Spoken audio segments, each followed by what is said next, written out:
오늘 하나님 말씀은 사도행전 20장 22절에서 32절까지 말씀입니다.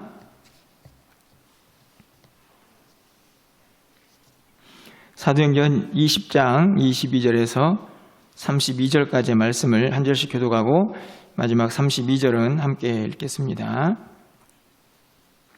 신약성경 223쪽에 있습니다. 보라, 이제 나는 성령에 매여 예루살렘으로 가는데 거기서 무슨 일을 당할는지 알지 못하노라.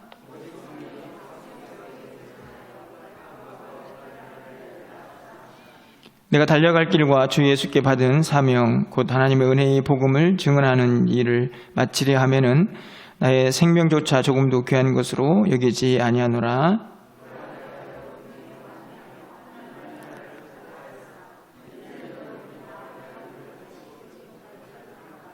그러므로 오늘 여러분에게 증언하거니와 모든 사람의 피에 대하여 내가 깨끗하니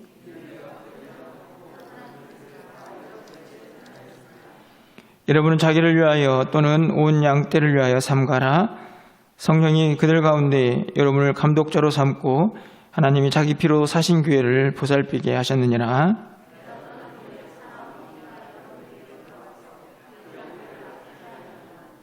또한 여러분 중에서도 제자들을 끌어 자기를 따르게 하려고 어그러진 말을 하는 사람들이 일어날 줄을 내가 아노라.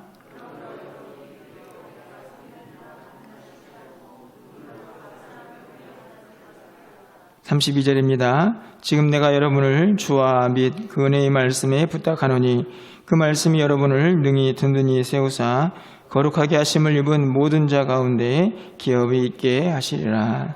아멘. 우리는 이 땅을 살아가면서 누군가에게 혹은 무엇인가에 매인다라는 단어를 종종 쓰게 되는데요. 그 단어가 가지고 있는 이 무게나 이 불편함이 우리 안에 있는 것을 보게 됩니다. 여러분들은 어떠신가요? 누군가에게 매여 있다 이런 말을 하게 되면 사실 굉장히 불편해 보이고 답답해 보이는 그런 느낌을 갖게 됩니다. 실제적으로 국어사전에서 매이다라는 단어를 이렇게 정의하고 있는 것을 보게 됩니다. 달아나지 못하도록 고정된 것에 끈이나 줄 따위로 잇대어 묶이다. 여러분 어떠신가요? 매이다라는 아주 몇 음절 되지 않는 그 단어, 그것을 쭉 풀어놓고 봤더니요, 엄청 답답하지 않습니까? 부담스럽죠. 달아나지 못하도록 고정된 것에 끈이나 줄 따위로 잇대어 묶이다. 이게 매이는 것입니다. 그러다 보니 누군가에게 무엇인가에 매이다라고 이런 표현을 쓰기가 사실은 쉽지 않다는 생각을 갖게 됩니다. 게다가 요즘같이 사람들이 자유, 나에게는 자유가 있습니다 이렇게 외치는 그런 세상에서 매이다 라고 하는 이 단어가 더 부담스럽게 느껴지는 그런 시대는 아닌가 생각이 듭니다. 우리 교회 성도님들은 아니지만 큰 교회를 보면 종종 이런 성도님들이 많이 있다고 합니다. 등록을 하지 않고 그냥 교회 예배만 참여하고 그렇게 다니는 성도님들이 많다는 것이죠. 그 모습을 보면 여러 가지 이유가 있겠지만 사실은 매이는 것이 싫은 것입니다. 어떤 교회에 등록교인이 된다. 내가 그렇게 꼭 신앙생활 해야 돼. 내가 예수 믿으면 되지. 이런 생각이 우리 성도들의 요즘 신앙생활에 조금씩 자리를 잡고 있다는 생각이 듭니다. 교회를 등록을 하고도 사실은 전도회나 목장에 들어가기를 꺼려합니다. 매이는 것이 싫은 거죠. 그리고 또 이런저런 부서에서 봉사하고 또 일하는 것 별로 그렇게 쉽게 생각하지 못하고 결국에는 그냥 교회에 예배만 다니고 왔다 갔다 하는 그런 분들을 우리가 쉽게 발견할 수가 있습니다. 여러 가지 이유를 설명할 수 있지만 그 중에 하나는 매이는 것, 그 자체가 본인에게 매우 힘들고 어렵다라는 사실을 그들이 그렇게 인식하고 있기 때문이 아닌가 생각이 듭니다. 오늘 본문에 보면 바울이 그의 사역을 하면서 에베소 교회 장로들을 불러놓고 자신 있게 이렇게 소개합니다. 나는 매였다. 이 시대의 성도들에게 이 표현이 얼마나 부담스러운가 하는 생각들을 가지면서 저 역시도 이 말씀들을 준비하며 과연 정말 내가 잘 매여 있는가 하는 생각들을 가지며 오늘 말씀을 전하게 됩니다. 바울이 3차 전도여행을 마치고 이제 예루살렘으로 돌아가고 있습니다. 돌아가는 과정 중에 밀레도라는 도시에 도착을 하게 됩니다. 지나가는 과정 속에 있게 되는 것이죠. 사실은 그곳에 도착을 한 다음에 바울은 빨리 예루살렘으로 가고 싶어 했지만 그럼에도 불구하고 그곳에서 45에서 50km 정도 떨어져 있는 에베소에 사람을 보내어서 그곳 장로들을 그 밀레도에 오게 합니다. 그래서 오늘 본문에 있는 우리가 읽은 내용을 그 장로들에게 이야기를 하며 에베소 교회 성도들과 교회를 부탁하는 모습이 오늘 본문의 내용입니다. 오늘 본문 속에는 바울의 그동안에 목회를 했던 모습들, 또 목회적인 당부, 권면, 그런 내용들이 담겨져 있는데요. 그 가운데에서 바울은 도대체 무엇에 매여 살고 있었는가? 그리고 바울은 또 무엇에 매여 지금 사역을 감당하고 있는가 하는 것을 우리가 분명하게 깨닫게 됩니다. 세 가지를 좀 생각해 보려고 합니다. 첫 번째로는 바울이요, 자기를 성령에 매였다.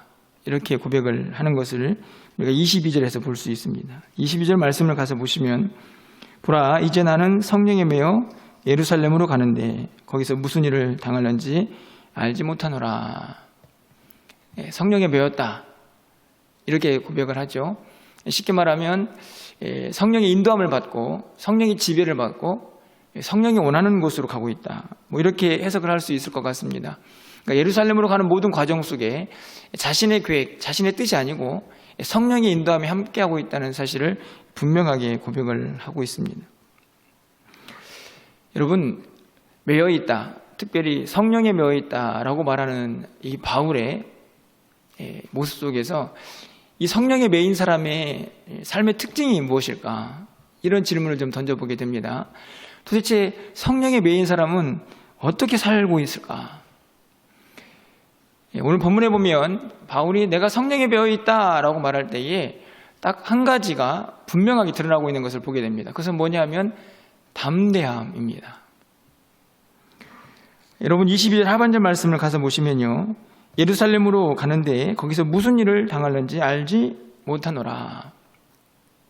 이 말은 내가 예루살렘에 가서 도대체 어떤 일을 당할는지 정확히는 알 수 없지만 나는 성령에 매여 있기 때문에 그곳에 간다라는 표현인데요. 이 표현 속에는 그가 담대함이 묻어있는 것을 볼 수 있습니다. 그곳에서 어떤 일이 벌어질지 알 수 없지만 나는 성령에 매여 있기 때문에 그곳에 담대히 간다라는 표현이죠.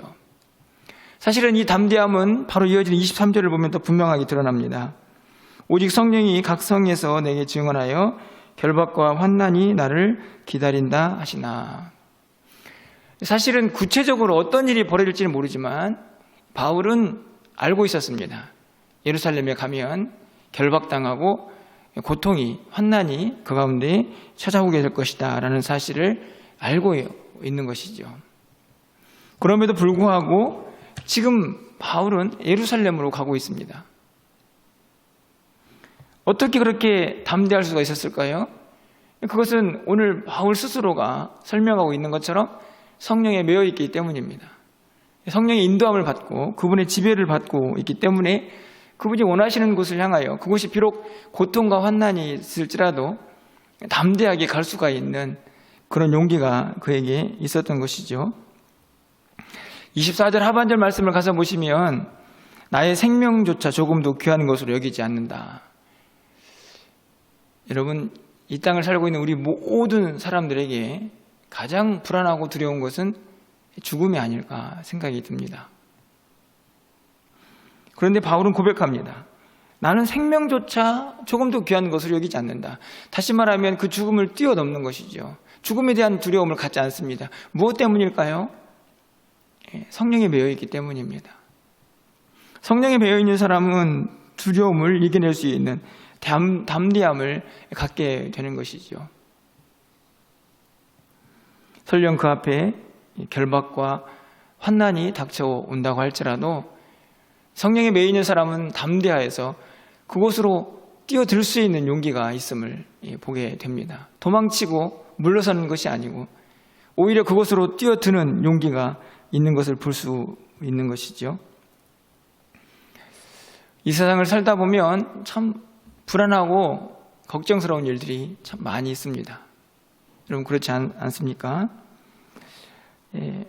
당연히 먹고 사는 문제 걱정이 되죠. 수명이 점점 길어지고 있습니다. 노후에는 또 어떻게 살아야 할까 걱정이 됩니다. 뿐만 아니라 건강할까, 건강에 대한 염려도 우리에게 찾아오죠. 자녀들을 키우다 보면 자녀들이 잘 돼야 할 텐데 하는 또 그런 염려도 있고요. 요즘 젊은 세대들은 부동산 이 정책과 이런 여러 가지 이유들 때문에 막 집값이 오르면서 이제 이사철만 되면 또 전세 기간이 만료가 되면 또 어느 집으로 이사를 가야 하나. 뭐 단편적인 이야기지만 사실은 그냥 우리의 인생 자체가 어찌 보면 걱정하고 염려할 것들 너무나 많이 있다 하는 생각을 갖게 됩니다. 그냥 세상적인 모습만이 그런 것은 아니죠. 우리의 신앙생활에도 마찬가지입니다. 코로나가 계속되면서 저에게는 내년은 또 어떻게 사역을 해야 하나. 사실은 그런 염려들이 있습니다. 우리 사랑하는 성도들이 이 세상 가운데서 정말 영적으로 잘 싸우고 있는가? 여러분도 마찬가지죠. 내년에는 어디에서 어떤 부서에서 사역을 하고 이런저런 염려들이 있을 수 있습니다. 영적인 싸움을 내가 잘 싸우고 있는가? 하나님 맡긴 사명들을 잘 감당하고 있는가? 사실은 믿음 생활을 좀 하다 보면 그런 문제들이 또 우리 안에 또 기도 제목으로 다가오죠. 어찌 보면 사실 우리의 삶에 굉장히 많은 것들이 우리를 불안해하고 염려하게 합니다. 그런데 그것을 정말 담대하게 이겨내고 믿음의 길을 걸어갈 수 있는 아주 중요한 힘이 있음을 오늘 보게 됩니다. 바울의 모습 속에 발견하는 것이죠. 바로 성령에 매이는 것입니다.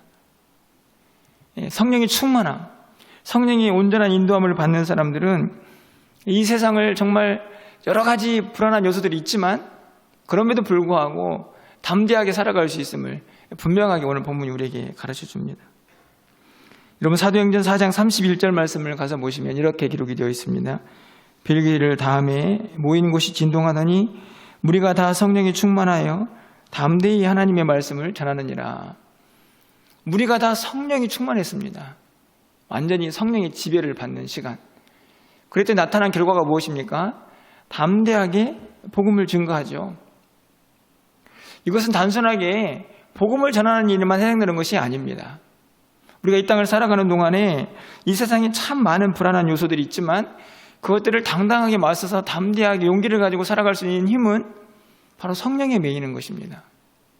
그 성령에 매일 때에 오늘 바울처럼 비록 우리 앞에 어떤 일이 벌어질지 정확히는 알 수 없고 혹은 그 앞에 닥쳐온 고난이 환난이 우리 가운데 밀려온다고 할지라도 성령의 인도하심을 믿기에 그곳으로 향할 수 있는 용기와 담대함이 우리에게 있게 되는 것이죠. 오늘 본문을 통하여서 우리는 가장 먼저 성령에 매였다라고 고백하는 이 바울의 고백을 우리의 마음속에 새기고 오늘 우리의 삶을 좀 돌아보았으면 좋겠습니다. 내가 매일매일 성령에 매여 살고 있는가? 성령의 충만함이 내 삶을 지배하고 있는가? 여러분 우리의 모습을 살펴야 합니다. 그리고 구하셔야 합니다. 하나님 오늘도 내가 성령에 매여 살게 하여 주십시오. 내 생각, 내 뜻, 세상에 매여 사는 게 아니고 성령에 매여 살 수 있는 믿음 생활을 할 수 있도록 구하고 간구해야 한다는 말씀이죠. 그럴 때 우리 안에 담대함이 생겨날 수 있고 이 세상을 용기를 가지고 살아갈 수가 있게 되기 때문입니다. 바울은 두 번째로 오늘 말씀을 통해서 자신은 복음에 매여 있다 하는 사실을 분명하게 드러냅니다. 다시 말하면 사명에 매여 있는 것이죠. 그리스도의 말씀을 전하고 또 복음을 전하고 하나님 나라를 전하는 그 일에 그의 인생을 송두리째 맡기고 있는 것을 발견할 수가 있기 때문입니다.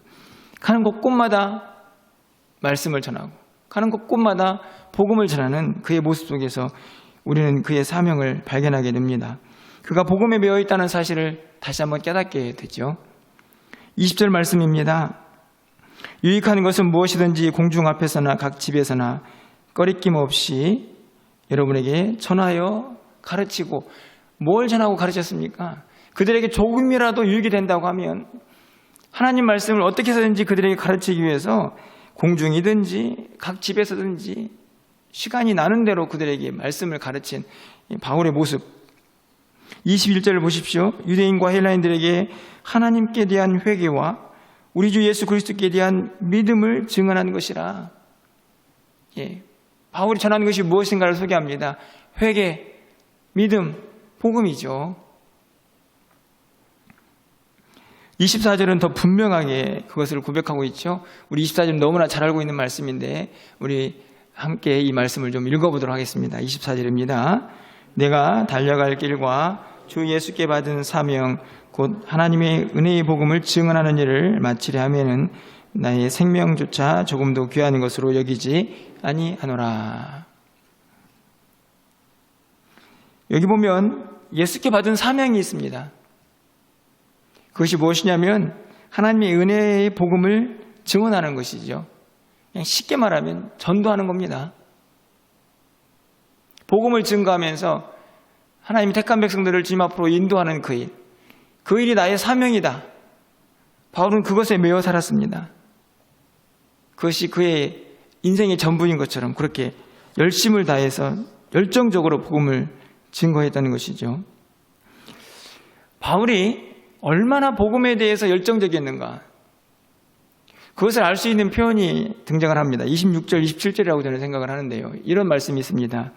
그러므로 오늘 여러분에게 증언하거니와 모든 사람의 피에 대하여 내가 깨끗하니 이는 내가 꺼리지 않고 하나님의 뜻을 다 여러분에게 전하였음이라. 바울은 자신 있게 고백합니다. 나는 꺼리낌 없이 담대하게 내가 알고 있는 모든 복음을 여러분에게 전했습니다. 그게 27절 내용인데요. 26절 보면 갑자기 모든 사람의 피에 대해서 내가 깨끗하다. 이 피는 생명을 의미합니다. 이 말은 무슨 말이냐 하면 내가 이미 다 복음을 전했기 때문에 너희들 가운데에 멸망을 당하는 사람이 있을지라도 나는 이거는 내 책임 아니다. 이것은 바울이 자신의 사명을 회피하는 것이 아니고 그만큼 열정적으로 주의 복음을 증거했다는 것을 그들에게 증언하고 있는 내용입니다. 현대인의 성경이 이렇게 번역을 합니다. 좀 더 쉽게 해석이 되어 있습니다. 그래서 오늘 내가 여러분에게 분명히 말해두지만 여러분 가운데 누가 멸망한다고 해도 그것은 내 책임이 아닙니다. 왜냐하면 내가 하나님의 모든 계획을 하나도 남김없이 다 여러분에게 전해 주었기 때문입니다. 얼마나 담대합니까? 이것은 바울이 교만하다 이런 해석이 아니고 그만큼 바울은 자기에게 주어진 시간 동안 최선을 다해서 복음을 증거했던 것이죠. 그래서 이제 내가 할 만큼 했습니다. 이제 여러분이 이제 에베소 교인들을 책임지십시오라는 말을 할 수가 있었던 것입니다. 여러분, 바울은 복음에 매여서 그에게 준 사명에 매여서 그렇게 인생을 살았습니다. 그것이 주님의 마음이었기 때문이죠. 여러분, 마태복음 28장 19절 20절에서 예수님께서 부활하시고 제자들에게 나타나셔서 하신 지상명령이 기록이 되어 있습니다. 그러므로 너희는 가서 모든 민족을 제자로 삼아 아버지와 아들과 성령 이름으로 세례를 베풀고 내가 너에게 분부한 모든 것을 가르쳐 지키게 하라. 가르쳐 지키게 하라. 세례를 베풀라. 제자 삼으라. 이게 뭡니까? 복음을 전하라는 이야기죠. 예수님의 마음입니다. 부활하시고 제자들에게 간곡하게 당부하시는 말씀이죠. 그리고 그 부활하신 예수님께서 승천하기 직전까지 하신 말씀이 뭡니까? 우리가 사도행전을 시작하면서 읽었던 말씀이죠. 사도행전 1장 8절 말씀 아닙니까? 오직 성령이 너희에게 임하시면 너희가 권능을 받고 예루살렘과 온 유대와 사마리아와 땅끝까지 이르되 증인이 되리라. 내 증인이 되리라.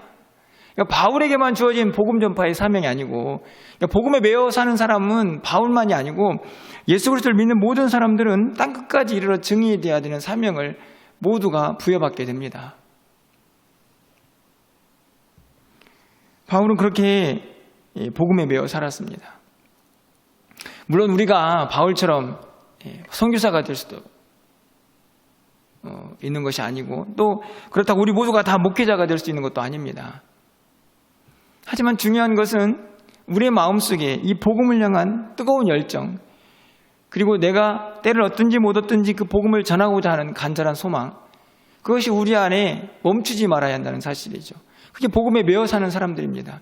굳이 어떤 직책을 가지고 어떤 곳에 가서 열심히 복음만 전하는 사람이 아니고, 내가 살아가는 일상에서도 복음을 전하는 것이 나의 사명이다라고 생각하고 그 복음에 우리가 열심을 내는 것, 그것이 복음에 매여 사는 삶입니다.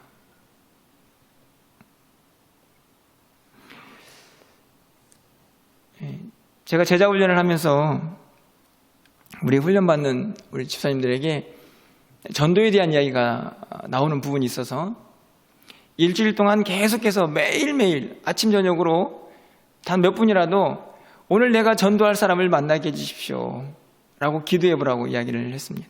숙제를 내준 거죠. 잘했을까요? 못했을까요? 잘한 분도 있고 못한 분도 계시더라고요.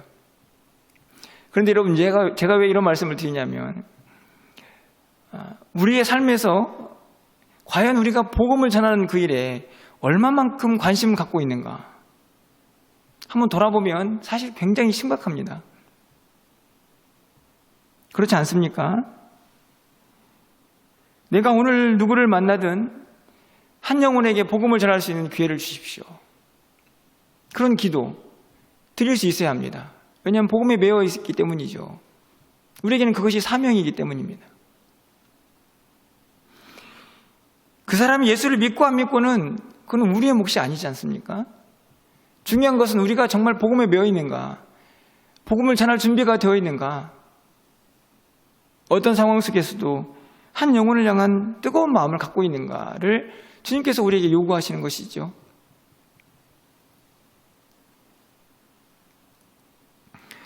제가 내년도 계획을 세우면서 한 가지 제 마음속에 작정한 것이 있습니다. 물론 해년마다 여러분에게 이렇게 해봅시다 라고 하는 내용이기도 하지만, 정말 내년에는 1년이 다 가기 전에 정말 한 영혼이라도 좀 우리가 전도해서 그 영혼을 주님 앞으로 인도하는 일을 좀 해야겠다. 그것이 좀 우리에게 정말 목표가 되고 비전이 되었으면 좋겠다 하는 생각을 제가 요즘 많이 하고 있습니다. 단순하게 숫자적인 부흥을 위해서가 아니고, 적어도 우리가 예수를 믿는데 복음에 매여 산다고 하는데 어떻게 1년에 한 명도 전도를 못하냐. 사실 저도 마찬가지입니다. 저부터 회개하면서 오늘부터는 좀 기도를 할 생각을 갖고 있습니다. 하나님, 정말 제가 그냥 강단에서 설교만 하는 사람이 아니고 좀 복음을 전하고 하나님 택한 백성들을 주님 앞으로 인도하는 일에 열매를 거두는 사람이 되게 해달라고 좀 저는 오늘부터 열심히 기도할 작정을 하고 있습니다. 여러분들 좀 마음을 모아주시기를 바랍니다. 나는 안 돼요. 저는 말주변이 없어요. 그런 생각하지 마시고 한번 기도해 보십시오. 전도할 사람을 만나게 해주시고, 전도할 사람에게 전도할 수 있는 용기도 주시고, 그래서 하나님 정말 1년이 다 가기 전에 꼭 한 명 정도는 하나님 앞에 전도하고 하나님을 마칠 수 있도록 도와주십시오 라는 목표를 내년 1월 1일에 세우지 마시고 지금부터 아예 세우시기를 바랍니다. 작정하셔야 합니다. 내년부터는 이제 저도 마찬가지지만 전도 안 하는 분들에게 계속 왜 안 하냐고 그렇게 이야기할지도 모릅니다. 왜냐하면 우리의 사명이기 때문에 그렇습니다. 복음을 전하는 일이 우리가 마땅히 해야 할 그 사명이기 때문에 그렇습니다. 우리는 복음에 매여 살아야 하기 때문이죠. 마지막으로 바울은요, 교회에 매여 살았던 것을 볼 수 있습니다. 교회에 매였다는 말은 다시 말하면 성도들에게 매여 있다라고 해도 틀린 말은 아니라고 생각이 듭니다. 사실 오늘 본문의 내용만 봐도 그렇지 않습니까? 그냥 예루살렘으로 계속 방향을 잡고 갈 수도 있었는데요. 밀레도에 머물러서 그곳에서 장로들을 부릅니다. 그 말은 무슨 이야기인가요? 에베소 교회 성도들이 그의 마음속에 여전히 남아있었던 것이죠. 그들이 신앙생활 잘해야 하는데, 오늘 본문에 보면 이리 때가 나타난다 이런 이야기도 있는데, 그런 이리 때들을 잘 이겨내야 하는데, 그런 마음이 그의 마음속에 일어났기 때문에 바로 예루살렘으로 향하지 않고 밀레도에서 또 에베소에 있는 교회 장로들을 불러가지고 이렇게 권면하고 또 애타는 마음으로 그들에게 당부하고 있는 것입니다. 무엇 때문일까요? 교회를 사랑하기 때문입니다. 성도들을 사랑하기 때문이죠. 그래서 바울은 성도에게 또 교회에게 매여 있다라는 말을 할 수가 있게 됩니다. 여러분 19절 말씀을 가서 보시면요, 곧 모든 겸손과 눈물이며 유대인의 관계로 말미암아 당한 시험을 참고 주를 섬긴 것과, 바울이 어떻게 사역했는가를 드러내는데요, 겸손, 눈물, 시험을 참고 견디는 것, 얼마나 어렵게 사역을 하고 있었는가를 볼 수 있습니다. 왜 그랬을까요? 교회를 사랑했기 때문입니다. 20절 말씀을 보면 유익한 것은 무엇이든지 공중 앞에서나 각 집에서나 꺼리낌 없이 여러분에게 전하여 가르치고, 어떻게 해서든지 성도들이 좀 제대로 세워져야 하니까 어디서든지 간에 열심히 가르쳤습니다. 31절 말씀을 가서 보실까요? 그러므로 여러분이 일깨어 내가 3년이나 밤낮 쉬지 않고 눈물로 각 사람을 훈계하던 것을 기억하라.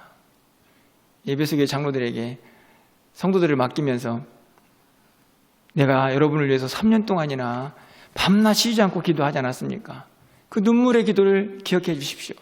그 말은 나 좀 알아주십시오가 아니고 당신들도 그렇게 해야 합니다. 당신들도 에베소 교회 성도들을 그렇게 섬겨야 합니다라고 또 당부하는 것이죠.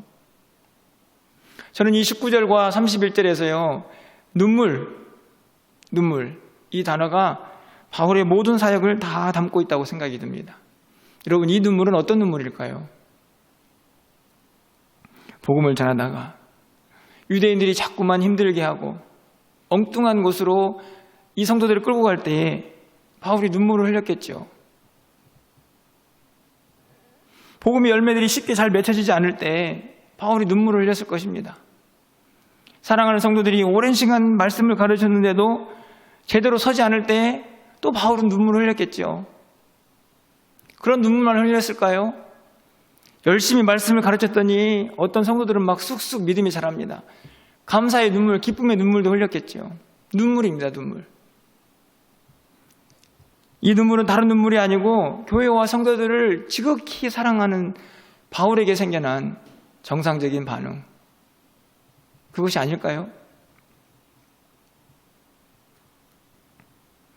계속해서 바울은 에베소 장로들에게 권면합니다. 28절 말씀을 가서 보시면요, 여러분은 자기를 위하여 또는 온 양떼를 위하여 삼가라. 성령이 그들 가운데 여러분을 감독자로 삼고 하나님이 자기 피로 사신 교회를 보살피게 하셨느니라. 여러분을 위해서 또 양떼들을 위해서 여러분을 삼가셔야 합니다. 다시 말하면 잘 절제하고 살피셔야 합니다. 29절 말씀 보면 사나운 이리 때가 와서 성도들을 물어갈 텐데 정신 차리십시오. 그렇게 당부하고 또 당부합니다. 그런데 그 이유가 28절에 기록이 되어 있죠. 하나님이 자기 피로 사신 교회. 이 말은 해석이 좀 여지가 있습니다. 많은 사람들이 원래 본문은 하나님이 자기 아들의 피로 사신 교회다 이렇게 해석을 하는 사람들이 있는데, 물론 정확한 해석이 그런 해석이겠지만 하나님이 자기 피로 사신 교회라고 할지라도 틀린 해석은 아닙니다. 왜냐하면 모든 구원의 계획, 십자가 사건이 하나님의 계획 속에 다 담겨져 있고 삼위일체 하나님의 견해에서 봐도 이 표현은 틀렸다라고 말할 수는 없는 것이죠. 중요한 것은 바울 속에 교회는 무엇인가에 대한 개념이 이 본문 속에 담겨져 있습니다. 하나님이 피로 사셨다. 예수 그리스도의 피, 보혈의 은혜가 교회 속에 담겨져 있습니다. 교회를 사랑하지 않을 수 없는 것이죠. 주님을 사랑하니까. 주님을 너무나 사랑했기 때문에 주님의 몸된 교회를 사랑하지 않을 수 없었습니다. 그의 피값으로 세워진 교회를 사랑하지 않을 수 없었고, 그 교회 안에 함께하는 성도들을 사랑하지 않을 수 없었던 것이죠.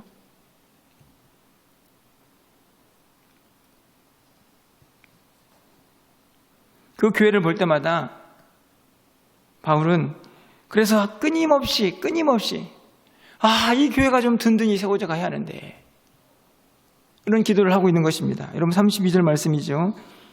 지금 내가 여러분을 주와 및 그의 은혜의 말씀이 부탁하노니 그 말씀이 여러분을 능히 든든히 세우사 거룩하게 하심을 입은 모든 자 가운데에 기업이 있게 하시리라.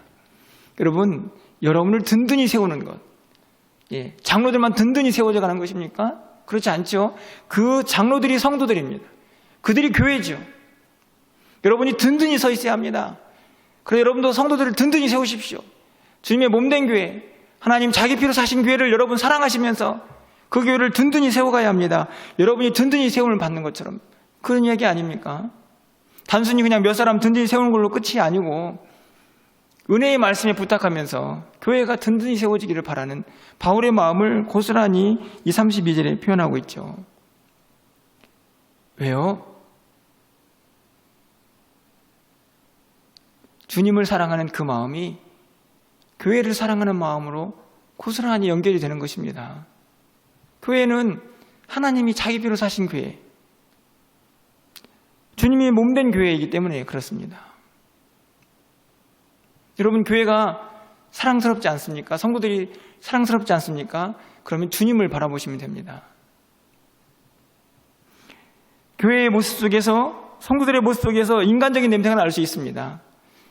하지만 주님이 세우신 교회다, 주님이 몸된 교회다, 내가 교회를 사랑하고 성도들을 사랑하는 것은 주님을 사랑하는 것이다 라고 생각할 때에 정말 우리는 교회에 매여서, 성도들에 매여서 신앙생활을 할 수가 있는 것이죠. 바울처럼 말입니다. 여러분, 골로새서 1장 24절에서 바울이 이렇게 얘기합니다.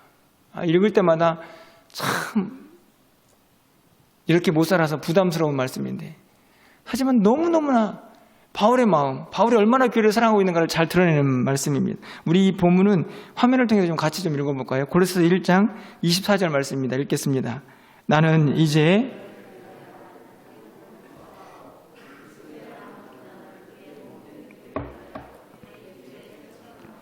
아멘.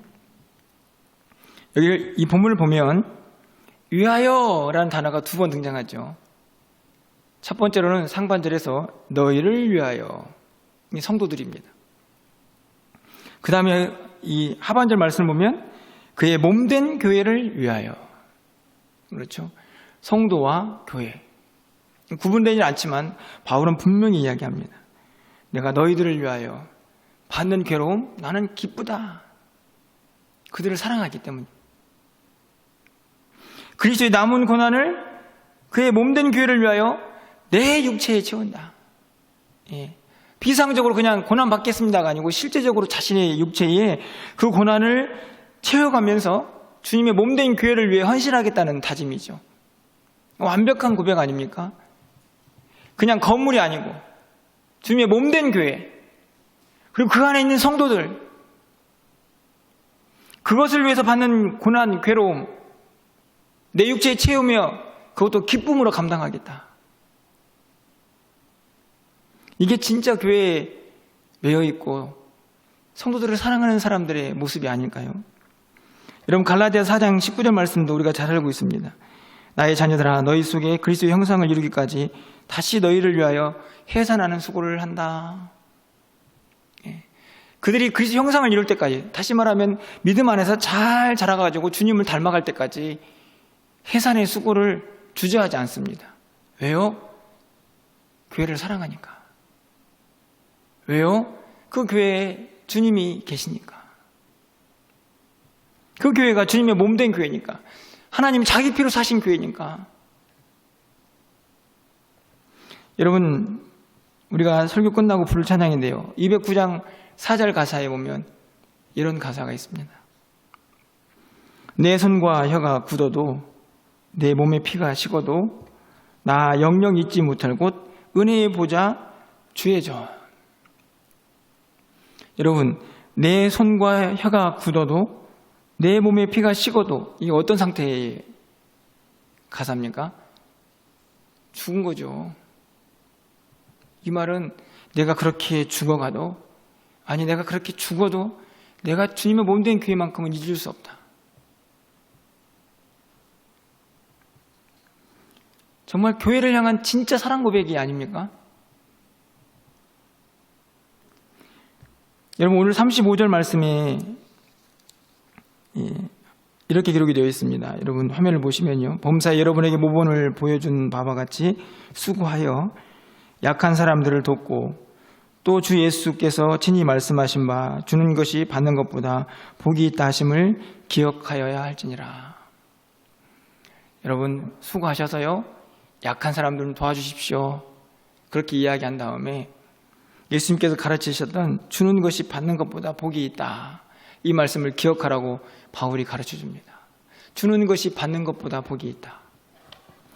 사실은 예수님께서 복음서를 어디를 봐도 직접적으로 이렇게 가르치신 것은 없습니다. 다만 예수님의 전체적인 가르침의 총체, 다시 말하면 집합, 그것을 정리해보면 예수님의 사상, 예수님의 생각 속에 이런 표현이 있는 것을 볼 수 있다, 이렇게 해석을 하죠. 주는 것이 받는 것보다 복이 있다. 왜 그럴까요? 여러분, 바울은 지금 에베소 교회 장로들을 향해서 이런 권면을 하고 있는 것입니까? 그렇게 살기를 바라는 것이죠. 주는 것이 받는 것보다 복이 있다. 주는 것은, 그 주는 삶을 통해서 연약하고 힘없는 자들이 다시 세워질 수가 있기 때문입니다. 교회가 세워지는 것이죠. 여러분, 무엇을 줄 수 있을까요? 예수님을 볼까요? 예수님은 무엇을 주셨습니까? 자신의 전부를 주셨죠. 교회를 위해서, 성도들을 위해서 자신의 모든 것을 주셨습니다. 주는 것이 받는 것보다 복이 있다. 바울은 무엇을 주었습니까? 바울도 자신의 모든 것을 주었습니다. 자신의 시간, 자신의 건강도, 자신의 힘, 자신의 모든 시간들을 다 투자해서 교회를 세웠죠. 사실 주는 것이 받는 것보다 복이 있다라고 하는 이 말씀 속에 저는 이 본문 해석을 넘어서서 예수님의 삶이고 바울의 삶이었다, 이렇게 정의하고 싶습니다. 주는 것이 받는 것보다 복이 있어서 나는 너희들 위해서 주었다. 그 줌을 통해서, 그 베품과 나눔을 통해서 교회가, 성도들이 세워져 갔던 것입니다. 그러고 보니 이것도 역설이죠. 그렇지 않습니까? 주는 것이 받는 것보다 복이 있다. 사실 쉽지 않습니다. 우리 모두는 받는 걸 더 좋아하니까요. 그런데 성경은 주는 것, 어찌 보면 손해보는 건데 그 사람이 더 복이 있다라고 얘기하면 역설이죠. 그런데 바울의 삶이 역설입니다. 왜요? 매여 있으니까. 매여 있는 건 답답하고 힘든 일인데 오늘 본문에 보면 바울은요, 성령에 매여 있고 복음에 매여 있고 교회에 매여 있습니다. 성도들에게 매여 있죠. 역설이죠. 그의 삶이 온통 역설인데 성경은 그 사람이 진짜 복이 있다. 이 말은 그 사람이 진짜 그리스도인이다, 이 말과 다르지 않다고 생각이 듭니다.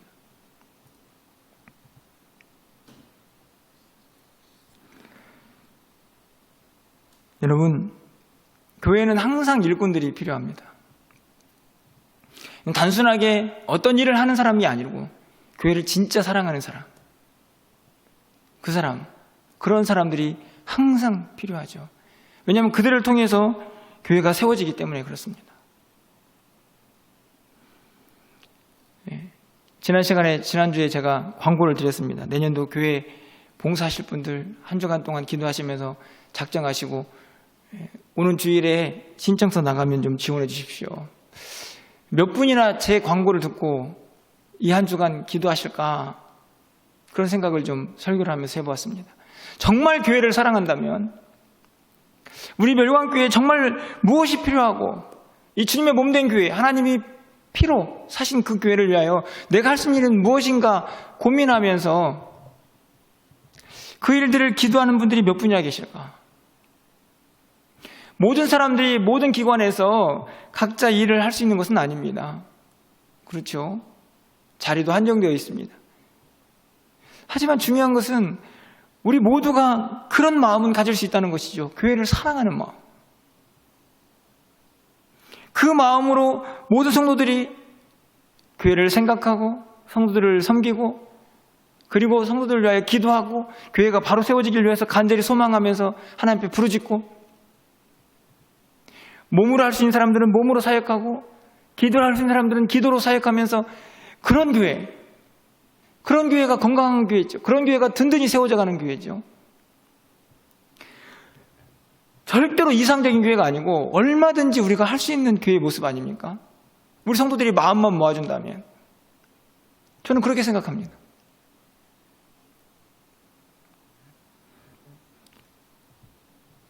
교회가 성도들이 좀 부족해 보여도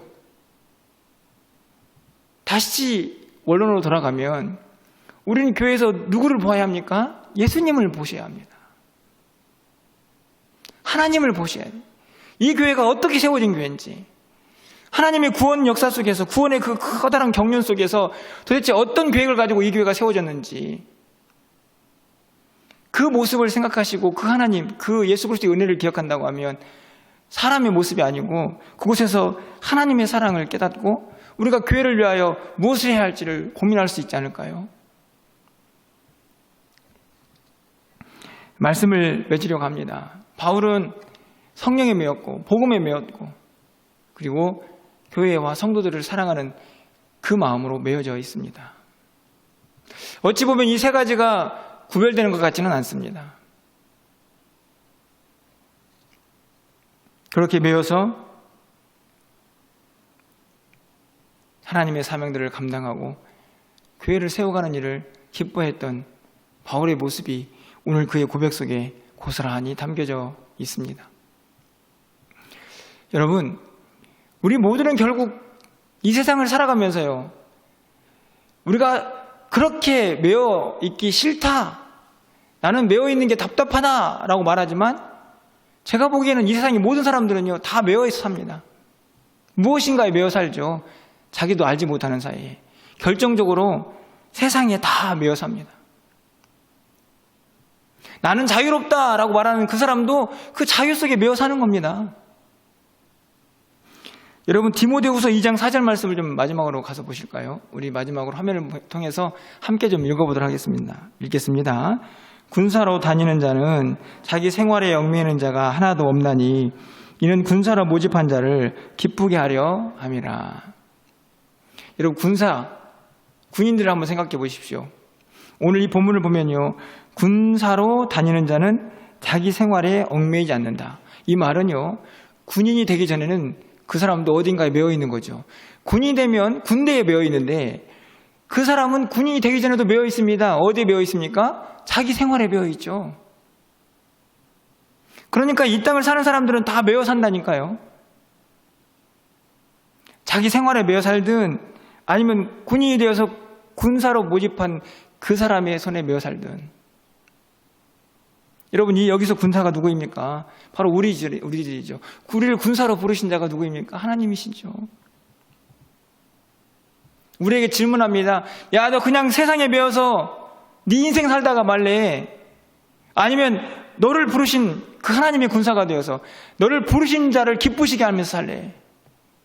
어차피 매여 사는 인생인데 너 누구에게 매여 살래? 이렇게 묻는 구절이 아닌가요? 저는 그렇게 해석이 됩니다. 어찌 보면 오늘 설교가 무거운 설교도 있을 수 있겠는데요. 무거운 설교가 아니고 우리가 어떻게 하면 주님을 기쁘시게 하며 살 수 있을까? 에 대한 설교입니다. 그건 다른 게 아니고 주님 앞에 매여 사는 것입니다. 성령에 매여 살고 복음에 매여 살고 주님이 핏값으로 세우신 그 교회에 매여 사는 것이 진짜 행복한 삶이라는 사실을 깨닫는 것, 그것이 복이 있는 사람입니다. 어찌 보면 그것이 주는 것이 받는 것보다 복이 있다라는 말씀의 결론일 수도 있습니다. 여러분 모두의 삶에 이 은혜가 있기를 간절히 소망합니다. 그리고 그 믿음의 사람들이 많아진 우리 교회가 되어서 우리 교회가 주님 보시기에 더욱더 든든하게 세워져가는 놀라운 역사를 저희들이 함께 보면서 기뻐할 수 있기를 주님의 이름으로 간절히 축원합니다.